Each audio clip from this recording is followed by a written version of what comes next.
Поздравявам всички зрители на моя канал Щастливи съдби. Казвам се Гергана. В това видео ще ви дам 2 положителни утвърждения за привличане на късмета. Казвайки ги ежедневно, от сутрин до вечер, така вие се настройвате да мислите положително и да привлечете късмета към себе си.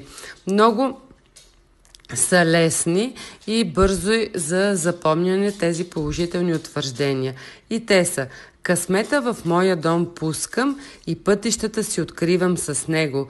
Влизай и не се срамувай, завинаги да останеш в моя дом.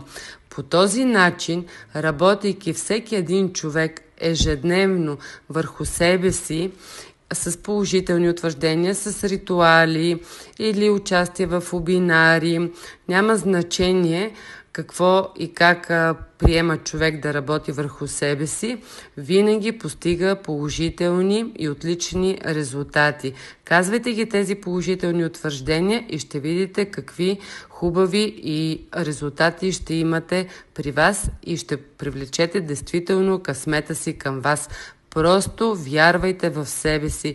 Единствено и само в себе си вярвайте и аз ви желая успех!